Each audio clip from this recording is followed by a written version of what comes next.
is authentic doctrine or authentic creed in all that has been revealed by Allah Azza wa Jal and His Messenger Sallallahu Alaihi Wasallam. So the Imam, Rahimahullah Ta'ala, Ibn Shaykh al-Hazamiyin, he says that it is stipulated to have faith in all of that as intended by Allah Azza wa Jal and His Messenger, comprehending it as this nation's predecessors did, such as the people of Hadith.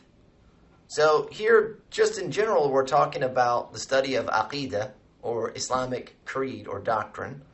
And, this is something that our scholars of the past and present give a great deal of importance to, as it is kind of the foundation of our faith. It helps us understand who we worship. So we're learning about Allah and His divine right to worship, His lordship, and the basics of His names and attributes. So that helps us understand who it is that we're worshiping and who it is that we love and who it is that we seek to meet on good terms in the last day, as well as our faith in the Messenger Sallallahu Alaihi Wasallam, and then everything that has been reported by way of the Quran or the Sunnah, transmissions from the companions pertaining to a belief in the unseen. Much of it is found in the 6 pillars of Iman, belief in Allah, the angels, the books, the messengers, the last day and the divine decree. Those are, some of the most obvious issues of doctrine or creed. And so he goes on and says, comprehending it as the nation's predecessor. So, of course, we're going to try and understand those things, not based on any understanding, but the understanding that was adopted by the earliest of his companions and the generations that immediately followed, such as the people of Hadith. And so the people of Hadith, we're referring to here those that strictly adhered to revelation, in particular the Hadith, which expounds upon some of the general revelation found in the Quran. And he gives some examples of who they are, just so that we're not confused. He says the likes of Ahmad, his disciples and contemporaries and peers, like the great Imam al-Shafi'i, Malik, Abu Hanifa, rahimahumullah, and their followers. So he mentions you should recognize these names, Imam Ahmad, and he goes in order, descending chronological order.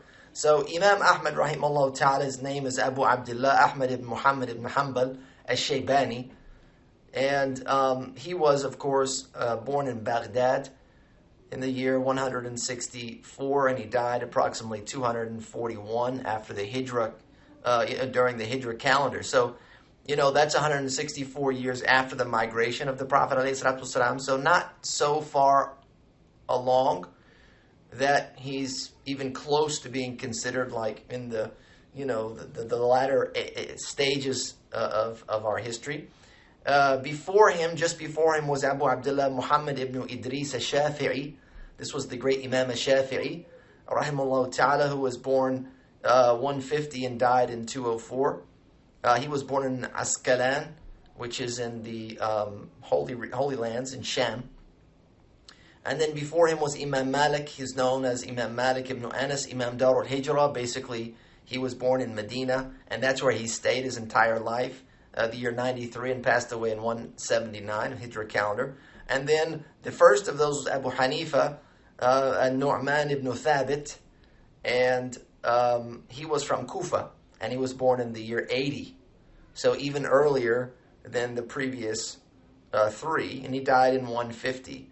And these were the great imams that represent the great, widely accepted Sunni schools of thought. You have the Hanafi madhab, the Maliki madhab, the Shafi'i madhab, and then you have the Hanbali madhab. The author of this particular treatise is a Hanbali, having adopted that legal school, as well as, believe it or not, that doctrinal school as well. So typically, the scholars, they have identified various different doctrinal or creedal schools that have developed over the course of Islamic history. And like we have the four major schools of law, there are major schools of Islamic doctrine. And, this issue is sensitive for some people. They're very, very particular when it comes to who is included in Ahl Sunnah. The people that follow the Sunnah in a general sense. However, when you look at these varying views, they talk about the Hanbalis being synonymous with the people of Hadith, for example, sometimes. Then they have the what they call the Ash'ariyya, and then the Maturidiyya, and then that's basically what some of the scholars include as being from Ahl Sunnah. Again, that's a sensitive topic, I realize. And then you have other branches of, I guess you would call them sectarian doctrines. And most of those, if not all of them, have deemed to have some type of misguidance, and those misguidances, they vary in degree. So, anyway, this is a great example, and this is something that you should be familiar with, at least these great imams, and understanding their position in our history. And also, one of the greats, Ibn Rajab al-Hanbali, rahimahullah ta'ala, actually authored a great work, if you're interested in the study of fiqh, pertaining to following those four schools. So that's also been made available in English. It's quite a short but important treatise if that's something you're interested in. So the Imam, he goes on and he says, while remaining distant from the people of rhetoric and speculative theology, and this is referring to Ahlul Kalam wal Nadar. So these are also terms. And this group, if you will, or this slant, are those that gave precedence to human intellect over pure revelation. So if something did not make sense to them intellectually, then they would deal with it in some form or fashion. Either they would reject it, or they would seek to change the meaning, interpret it in a different manner, other than what was, I guess, obvious, in order to kind of justify its presence in divine revelation, because they believed human intellect was kind of the first source of understanding, and then, if it doesn't make sense, then it's not a part of that. And they're also of various degrees and sects, and an example of those would be Al-Jahmiyyah and Al-Mu'tazila, and these were from the first groups of the people of rhetoric and speculative theology. There are other major sects of deviation and heresy, and there are other groups that have been impacted by rhetoric in different ways, yet some of them still considered within the framework of orthodoxy, and like I mentioned, the Ash'ariyya and the Maturidiyya, they have some kind of kalami slants. It certainly could be argued that. So the Imam, he says, the companions radiallahu anhum did not adopt the religion of Allah Azza wa Jal, which He revealed to His Messenger, except by way of pure faith, belief, and acceptance. So they didn't need all of this extra, rhetorical or this rhetoric. They didn't need the speculative theology and rhetoric. They just embraced what they received from Allah and His Messenger alayhi salatu wasalam. They didn't need to be aware of those things, nor did they need to learn about the various, he mentions here, implicant and to implicate, etc. And those are terms that I've translated into English. They're a part of that study. They're like specific terms that go to, studying kalam and studying speculative theology. It's basically like saying, they didn't need those tools. They didn't need the tools that those groups came up with to believe in Allah subhanahu wa ta'ala and accept the doctrine of their faith. So he says, we've certainly witnessed those who are skilled in speculative theology, while their adversary representing the truth was lesser than them in it, meaning they didn't have that mastery of their speculative theology, and they certainly couldn't debate and argue with him. and with their skill in speculative theology, be able to turn the realities upside down, making falsehood appear as the truth and the truth as falsehood, due to them being more eloquent in their argument than their adversary who possesses the truth. Okay, so here, he's kind of trying to allude to the fact that it's not about eloquence and it's not about mastery of debate and argument. It's simply about finding the truth and adhering to that. The Prophet ﷺ, he said that there are types of speech or bayan. He says, "Inna min al-bayani la sihr," is the hadith. That there are types of speech that are sorcery, and they're magical in their effect, their impact. They can bewitch a person. So somebody that can be extremely eloquent and have a mastery of debate and is able to convince others, they can capture their hearts by their words, even though their words may be mixed with falsehood or misguidance. Imam Malik narrates this particular hadith, "Inna min al-bayani la sihr," that there are types of speech that have sorcery or are magical. He says, he narrates this hadith in a section he entitled "The Abhorred Types of Speech." Like that was the title heading of this chapter in which he narrated the hadith, meaning this type of speech is disliked, it's disdained. Basically stating that the sin of those who employ this type of speech should be equivalent to the sorcerer. And we know that there's a heavy penalty and a major sin for that. So the Imam goes on and he says, "We are therefore sufficed by the way of our original predecessors, find adequacy in what was adequate for them in all things.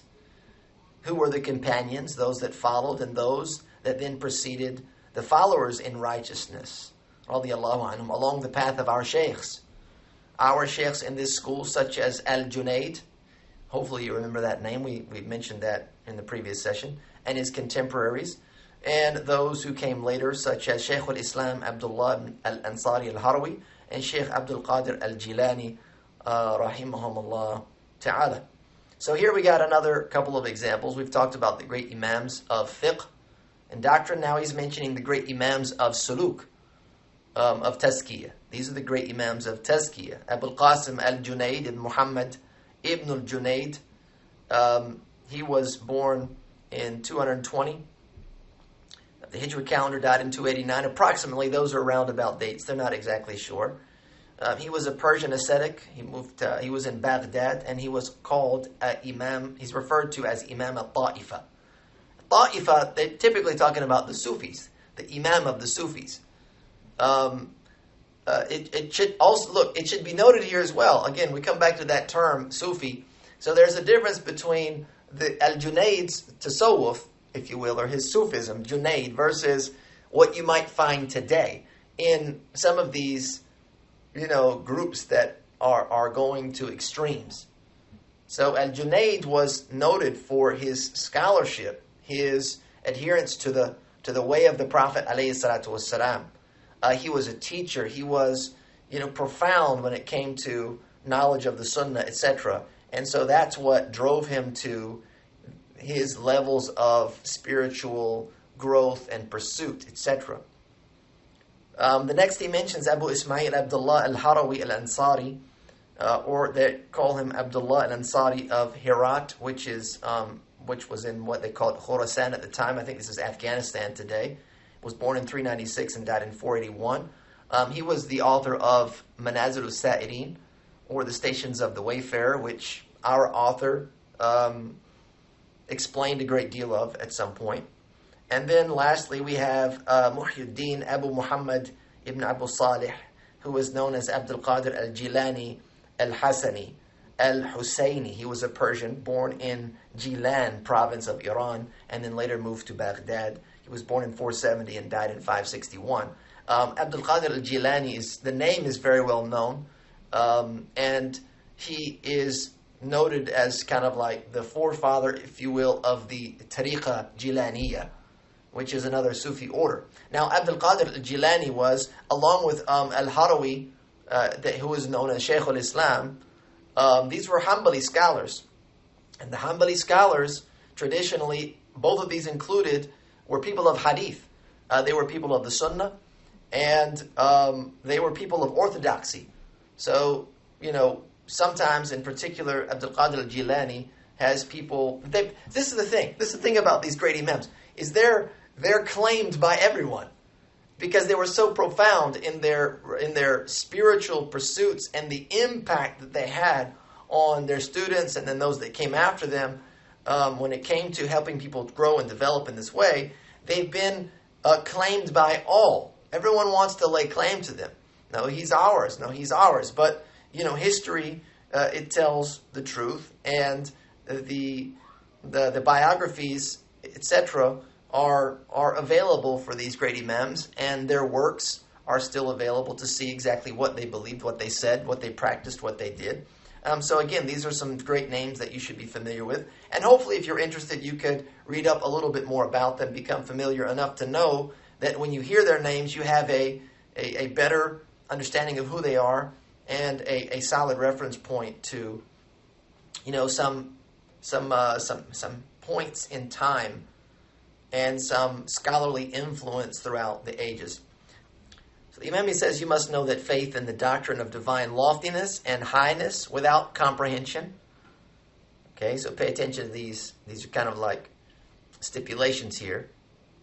We're talking about Allah's divine loftiness, Him being Al-A'la, Al-Ulu.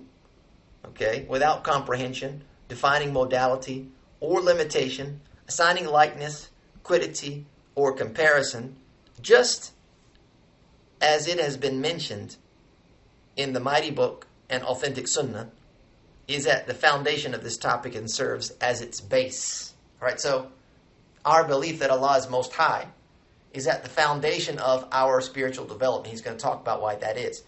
However, you can refer back to the classes on Qala'id al-Iqyan to learn more about the particulars of this issue. But Allah's loftiness is something that the Hanabila adamantly affirmed, that Allah subhanahu wa ta'ala is most high. They didn't define modality, how that is, or they didn't assign where that is. They didn't get into the depths of, understanding its essence, but they certainly didn't reject it, and they did not seek to assign different other meanings to it. And it became an identifying symbol of various sects. And so when you look at the books of Islamic creed, you'll find that, this is one of the sections that is constantly mentioned as a symbol of orthodoxy. However, it's not just a symbol, it does have spiritual merit.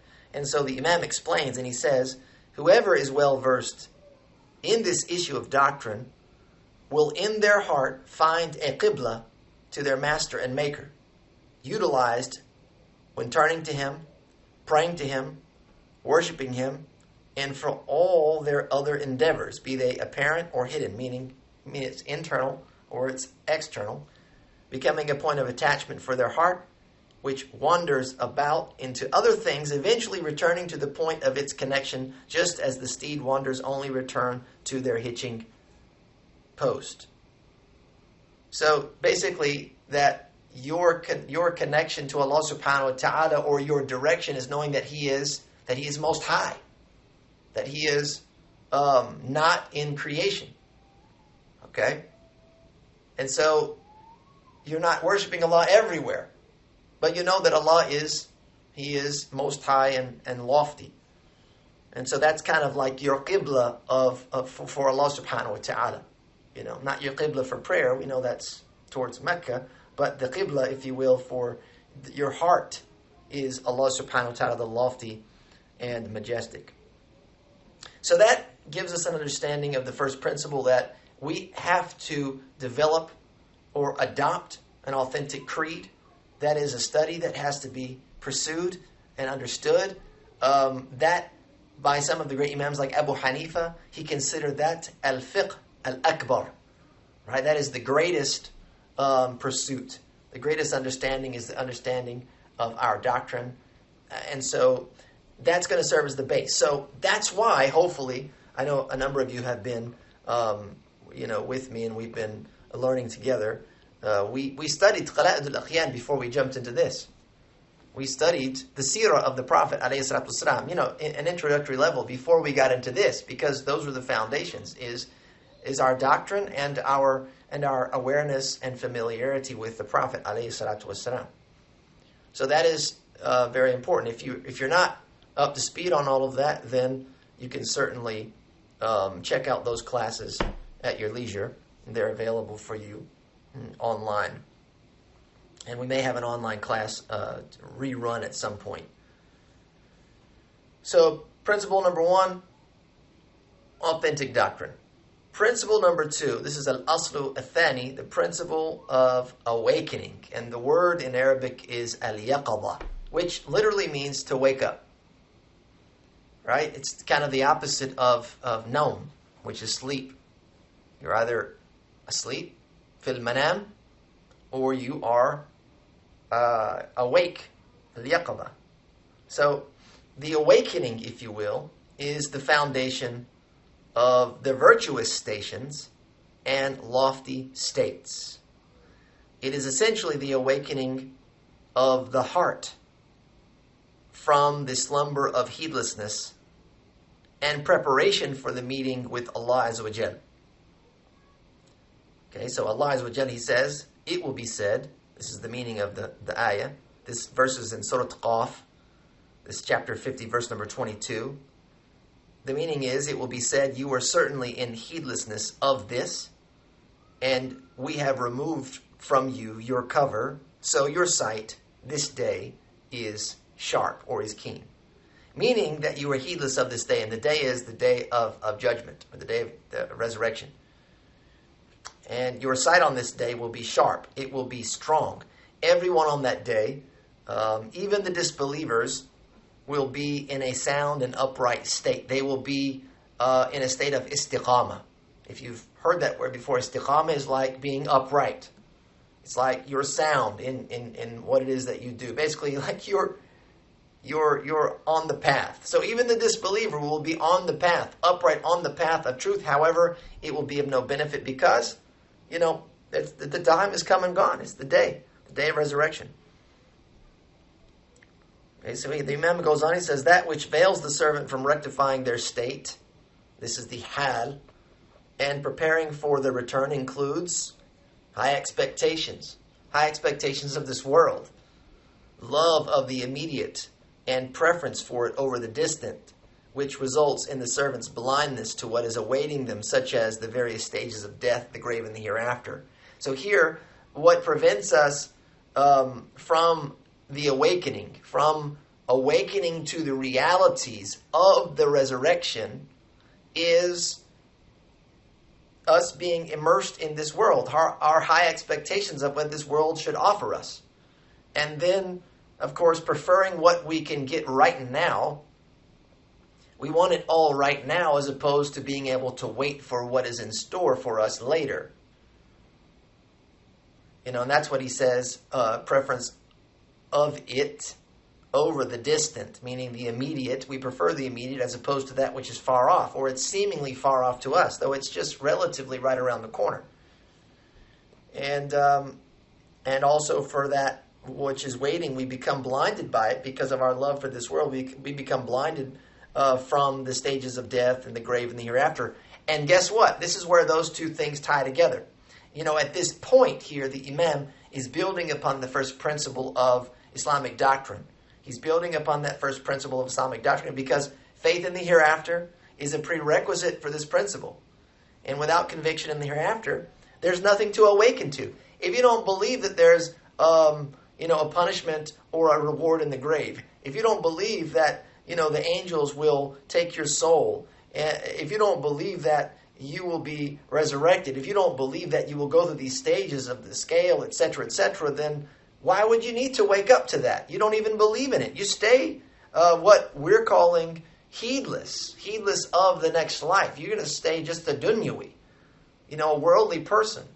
You're going to be a heathen. I mean, that's just all you know. You don't know any better. You're sleeping. Okay, so it requires you to have a belief in the hereafter before you can awaken to its realities and become prepared for that. So he says, if Allah desires good for one of His servants, He wakes his heart from the slumber of heedlessness and brings death to their attention. And therefore, our Prophet ﷺ, he encouraged us to remember death. And he encouraged us to visit the sick. and he encouraged us to visit the graves. And all of this is intended to remind us of the temporary nature of this life. We remember death, we visit the sick, we visit the graves, and we realize, look, there's finality. There's, human life is there's an expiration date.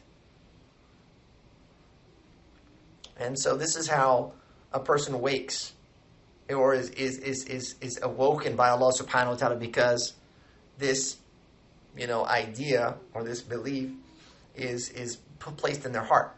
He then progresses their hearts to the stations of the hereafter, station by station, level by level, and thus they ponder over the sudden rush of death, which leads to their preparedness for what is in front of them, so that they can meet their Lord with a radiant face. And this is described in the Quran, those that will meet their Lord with a radiant face versus those that will meet their Lord with a gloomy, darkened face.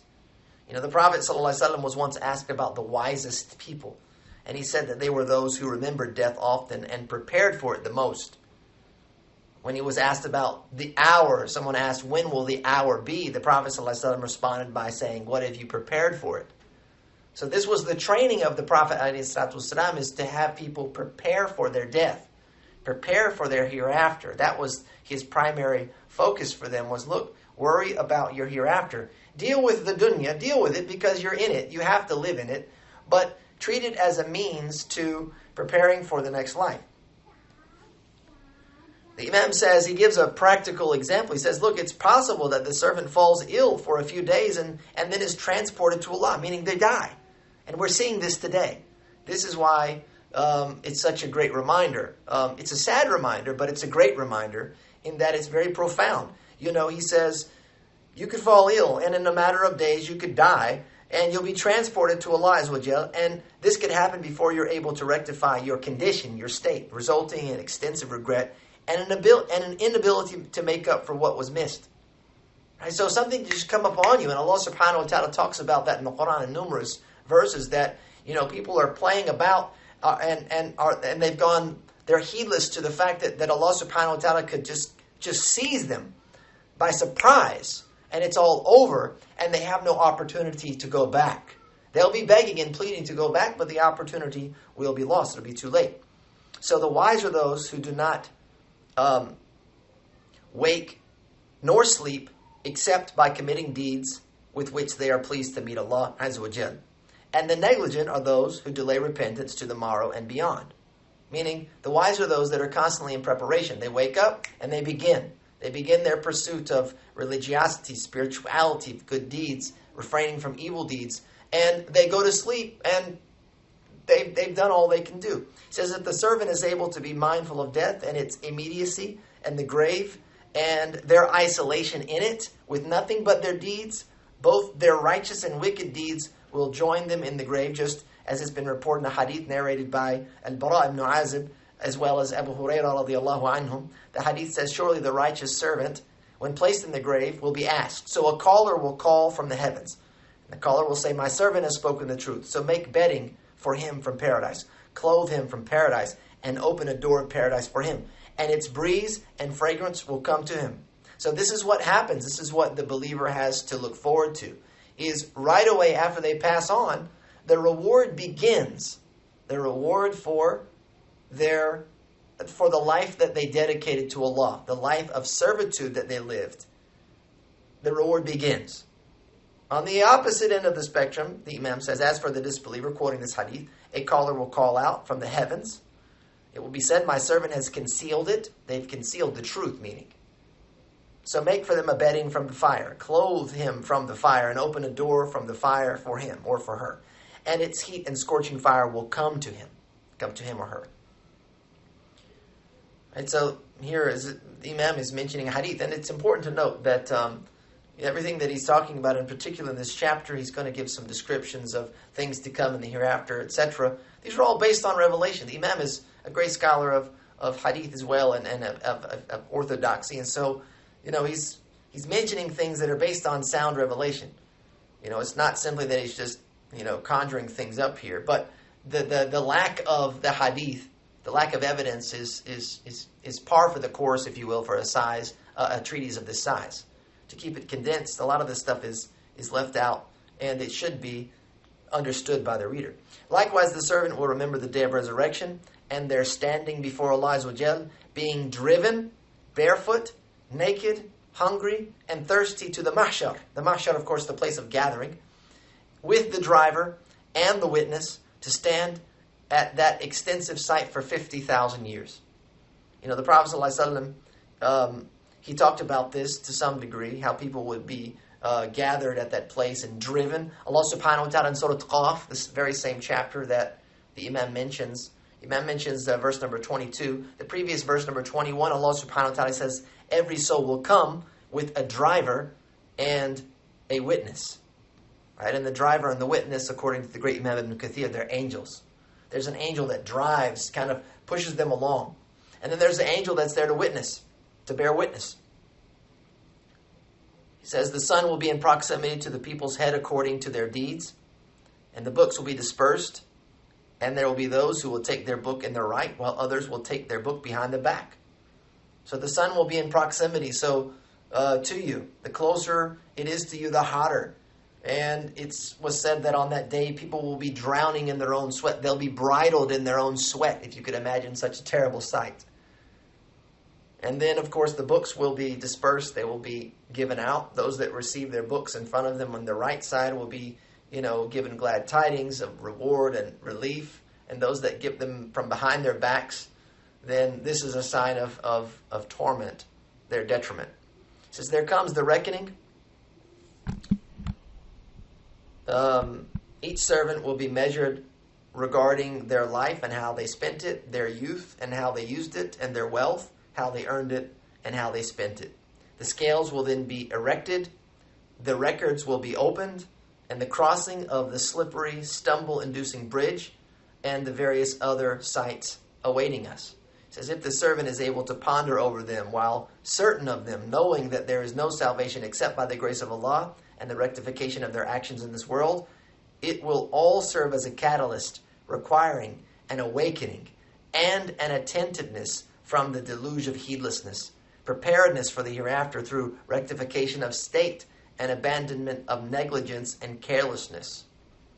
And so, while fearing the rush of death, while negligent and heedless, before preparations have been made, they will conclude that day as residents of the grave in the encampment of the deceased, unable to increase in good deeds or remove a single sin. Meaning here that they will end their day having exhausted all opportunity for righteousness. And they will not be regretful having done all they could do to avoid sin, to steer away from the temptation of sin. It's like there'll be no regret. Could I have done better today? A person that is truly awake, that is awakened to the realities of the hereafter, that is conscious of and remembering death, constantly preparing for the hereafter, they'll go to sleep going, look, there's nothing else I could have done. I did everything that I could. Every opportunity, I seized it. I created opportunities the best I could, and now I'm ready to meet Allah. I mean, if I meet Allah subhanahu wa ta'ala, I won't die with regret. And I think that's very important for you and I to try and maximize, or to keep that in mind as kind of a mantra is, minimize the regrets. Let's try and minimize our regrets in life, especially when it comes to what we are going to stand in front of Allah with. And so on that subject, the Prophet ﷺ said, increase in the remembrance of that which severs the pleasures, meaning death. Death severs all worldly pleasures, for it is not remembered often except that it disparages him, or the one that remembers it. It slams you down, to remember death just puts everything back into perspective. And whatever delusions and illusions of joy that this world has to offer, remembering death and witnessing death and seeing that, it just totally puts it into perspective. And you can just see how temporary those things are in comparison to the eternity of the hereafter. It says, if the servant awakens while in good health, free and young, they can make up what they missed, and they can eliminate those consequences, right? So things that we miss out on, our obligations, there are consequences to that. And so we need to examine our own negligence, and we need to try and determine to the best of our ability what has been missed. And I'm talking about specific things: prayer, fasting, zakat, etc. All of those things have to be made up. So if we've lived a life and we have this period in our life, or we have these stumbles along the way where, look, we missed prayers, and we just left them behind us, we missed fasts, or we didn't pay zakat at some point, and we were just moving on. Now we need to think now, if we are awakening to this reality, we need to now think.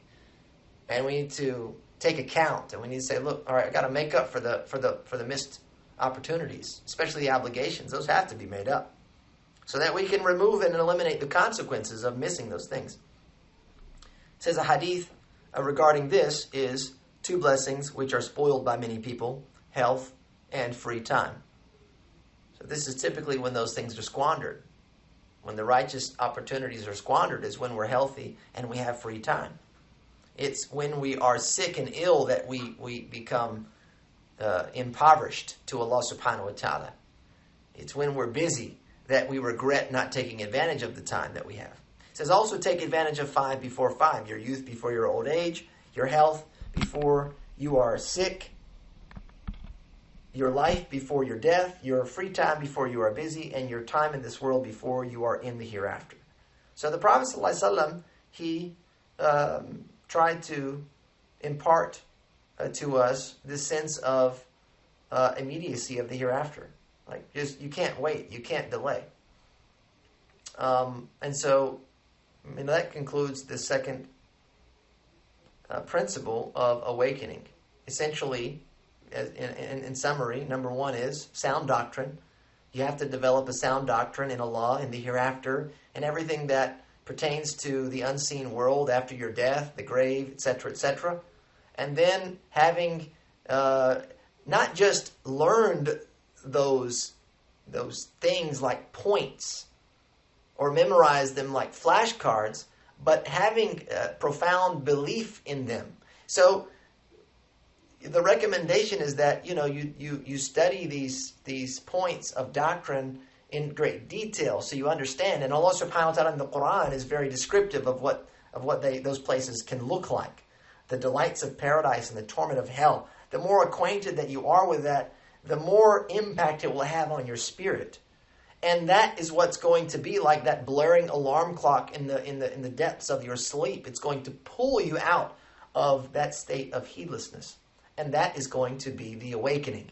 And the awakening is going to lead you to preparation, to preparing for the hereafter. And so a homework assignment for you is to go back to Surah Qaf, which the Imam mentioned. He mentioned verse number 22, I believe. And I mentioned verse number 21. What I want you to do is go back and read Surah Qaf from the beginning, verse number 1, and continue until you get to verse number 37. And that'll get you a synopsis of this whole thing that we've been talking about in the words of the divine. And that's where we'll wrap it up for today.